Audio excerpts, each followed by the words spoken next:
وبالحق أنزلناه وبالحق نزل وما أرسلناك إلا مبشرا ونذيرا وقرآنا فرقناه لتقرأه على الناس على مكث ونزلناه تنزيلا. وَإِذَا سَمِعُوا مَا أُنزِلَ إِلَى الرَّسُولِ تَرَى أَعْيُنَهُمْ تَفِيضُ مِنَ الدَّمِ. اتنا خوبصورت اس کا سٹارٹ ہے. اس پارے کو بھی ربط میں لے آئیے تو ادھر اللہ نے نجاشی اور اس کے سرداروں کے واقعے کے ساتھ پیش کر کے بتا دیا کہ حق مومن کا کھویا ہوا بچہ ہوتا ہے.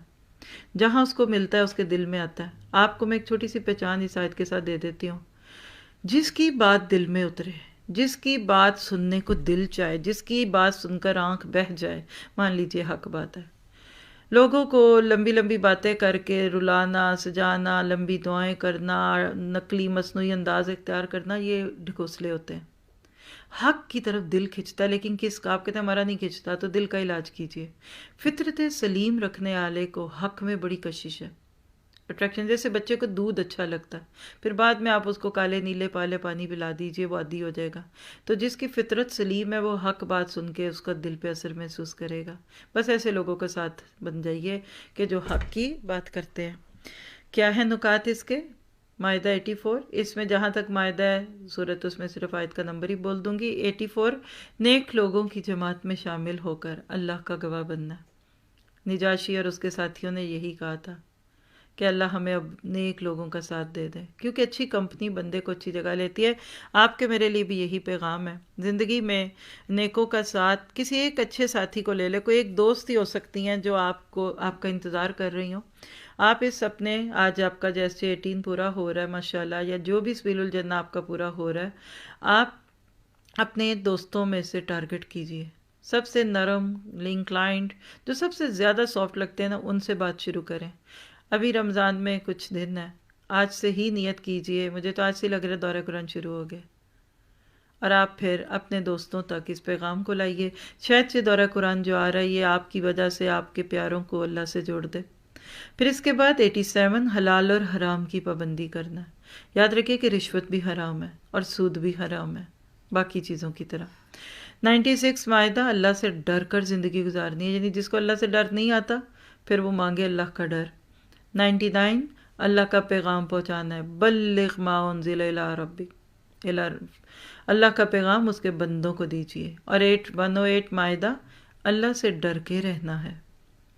الانعام 4 اللہ کی نشانیوں پہ غور و فکر کرنا ہے. اور الانعام 11 اللہ کی زمین میں اللہ کی نشانیاں دیکھنے کے لیے چلنا پھرنا ہے. فسیروا فی الارض، پھر دیکھو اللہ کیا کچھ کرتا ہے. پھر الانعام 30 اپنے رب کے سامنے کھڑے ہونے کو یاد رکھنا ہے، کیونکہ ایک دن آئے گا ہم اس کی عدالت میں ہوں گے. لقاء اللہ ہوگی، ہم سامنے ہوں گے. ذرا سوچیے اس وقت کو. اور اللہ پوچھے گا سنا کیا لے کے آئے. لوگ کہتے ہیں کیا چھوڑ کے گئے، اور فرشتے پوچھتے ہیں کیا لے کر آئے ہو. یہی ہے دو لفظوں کی کہانی، آپ کی میری. آج آنکھیں بند ہوں گی، کل دوسرا دن ہوگا. اور تیسرے دن لوگ فروٹ کھانے کھا کر چلے جائیں گے، اور پھر کسی اور برسی کے اور کسی 40ویں پہ آئیں گے. لیکن آپ اپنے رب کے سامنے جواب دہی کے لیے کھڑے ہوں گے. لوگ اس وقت پلاؤ اور چکن کا سالن کھا رہے ہوتے ہیں عموماً، جس وقت قبر میں مردے سے سوال جواب شروع ہوتے ہیں. من ربک من رسولک ما دینک. پھر 34 انعام حق کے راستے پہ جمے رہنا ہے. دعا کیجیے اللہ ہمیں توفیق دے.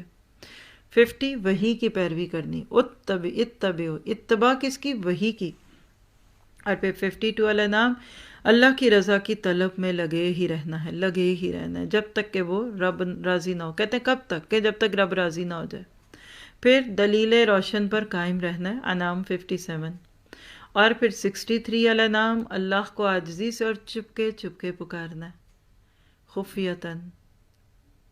اللہ کو پیار سے پکارے، کبھی اونچے پکارے، کبھی آہستہ، لاڈ کریں، محبت کریں، اور جہاں تعلق ہوتا ہے وہاں سارے تعلق چلتے ہیں، اور جہاں ناراض کیا ہو وہاں تو بندہ شکل نہیں دکھانا پسند کرتا، تبھی کچھ لوگ پھر خود دعا نہیں کرتے، دوسروں سے کہتے ہیں آپ دعا کر دیں۔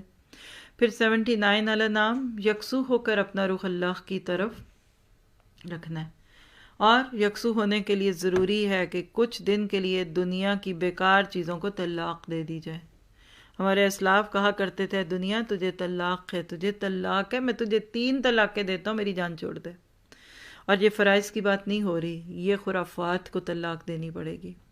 اور الانعام 90، راہ ہدایت پر چلنا ہے۔ اللہ ہمیں ہماری نسلوں کے سمیت اس پہ قائم رکھے۔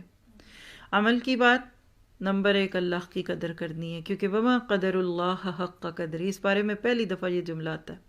3 مقام ہے قرآن میں جہاں یہ آیت ہے، جہاں سے ایک ادھر ہے۔ اور اللہ کی قدر کا حق ہے کہ اس کو اپنی سوچوں میں بسا لیں، اس کو اپنی زندگی کی پرائورٹی لسٹ پہ رکھیے۔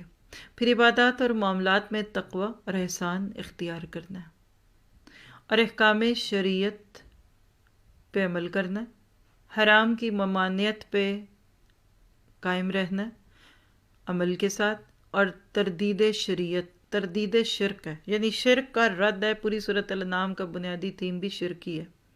اور آبا پرستی اور بدعات کی مذمت کرنی ہے، یعنی باپ دادا کے نام پہ اور دین کے نام پہ سب کے لاکھ کے خود ساختہ نیکیوں کے نام پہ جو چیزیں کرتے ہیں اس سے اپنے آپ کو اور اپنے پیاروں کو اچھے طریقے سے منع کرنا ہے، اور توحید یعنی قرآن و سنت کا علم لے کر اس دنیا سے جانا ہے۔